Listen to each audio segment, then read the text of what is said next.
O João Castro do Agroclima Climatempo tem mais informações sobre o tempo desta tarde e também para os 2 dias seguintes. João Castro, é com você. Olá, João Batista. Uma frente fria está atuando aqui sobre a região sul e no dia de hoje deve provocar mudanças já com o avanço dessa frente fria, principalmente aqui na região sudeste do Brasil. Vamos ver como é que fica o tempo de hoje, o acumulado? Vamos lá.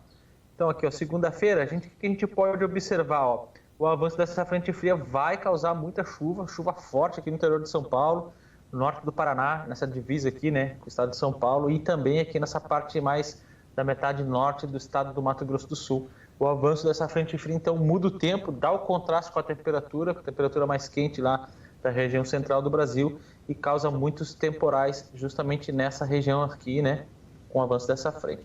Nas demais áreas, a gente tem algumas áreas de instabilidade atuando, mas elas estão mais localizadas na região norte do país, né? Então, aqui, por exemplo, no Pará, você tem muita chuva, mas também você tem algumas áreas de chuva aqui no Mato Piba e também no norte do estado de Goiás. Essas áreas de chuva aqui, pintadinho de amarelo, são áreas com chuva fraca, que deve acontecer ao longo da tarde e noite de hoje, especialmente mais no final da tarde, algumas pancadas ali na casa dos 10, 15 milímetros. Essas são as previsões para hoje. Vamos ver como é que fica amanhã, terça-feira? Vamos lá, terça-feira a gente vê então, né, com essa frente fria que avança no dia de hoje, ela vai ajudar a organizar todo um corredor de umidade que deve levar chuva forte em vários pontos do Brasil no dia de amanhã. Então, haverá a formação desse corredor de umidade aqui, posicionado nessa região, e por isso toda essa parte aqui do Centro-Sul, que pega os 3 estados do Sul, sul do Mato Grosso do Sul e também no Paraguai, deve ficar com tempo totalmente seco. Tempo bom, sol, toda essa região aqui. A mesma coisa acontecendo com a região nordeste, isso porque o corredor de umidade vai estar formado nessa área e nessas áreas pintadinhas em vermelho aqui com destaque para a região central de Minas e também aqui no nortão do Mato Grosso, Pará e no estado do Tocantins, divisa com Goiás, chama a atenção essas áreas em vermelho, que são as regiões que podem ter chuvas acima de 20, 30, até mesmo 40 milímetros, isso para o dia de amanhã. Vamos avançar, chegar na quarta-feira? O que acontece na quarta? Aquela área de instabilidade formada aqui por esse corredor, ele segue posicionado nessa faixa mais central do Brasil, centro-sul com tempo seco ainda, né? Os 3 estados do sul, sul do Mato Grosso do Sul e também o Paraguai, e a mesma coisa aqui no Nordeste. Porque o corredor segue posicionado nessa região e essas áreas em vermelho aqui do mapa, especialmente aqui na região central de Minas e também na divisa de Minas com o estado de Goiás, são as regiões que devem ter os maiores volumes de chuva, dando um destaque aqui para a região de Unai, por exemplo, com pancadas que devem chegar facilmente aos 40 milímetros. Isso já na quarta-feira.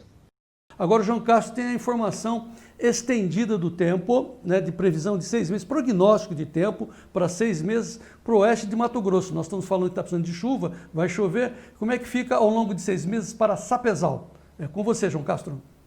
Já a nossa cidade agrícola de hoje, o nosso olhar de longo prazo, 6 meses, a gente está olhando aqui para Sapezal. Então, lembrando o pessoal de casa que a barrinha azul é o volume previsto, a barrinha vermelha é a média climatológica e a barrinha amarela é como foi a chuva do ano anterior.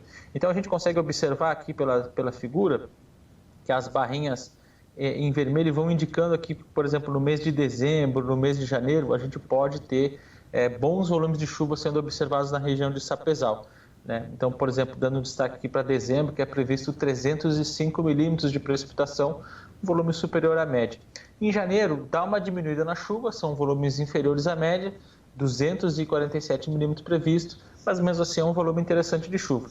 O que chama a atenção aqui, para dar um destaque, é o mês de fevereiro, que promete ser um mês com menos chuvas para a região de Sapezal. É esperado 151 milímetros, enquanto a média climatológica é 251. Então, aquela região mais oeste do Mato Grosso deve sofrer um pouco no mês de fevereiro, um volume um pouco mais reduzido, 100 milímetros abaixo da média. Já no mês de março e no mês de abril, a gente verifica bons volumes de chuva, quando a gente compara com a barrinha vermelha, que é a média climatológica.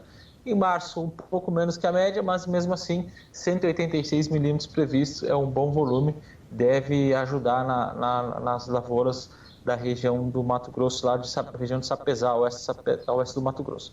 Então, abril você tem já bons volumes de chuva, olha só, abril, ó, 149 milímetros, a média é 115. Então, mesmo que você tenha ali um fevereiro que vai ter um pouco menos de chuva, a tendência é isso aí recuperando, já que em abril são esperados volumes acima da média.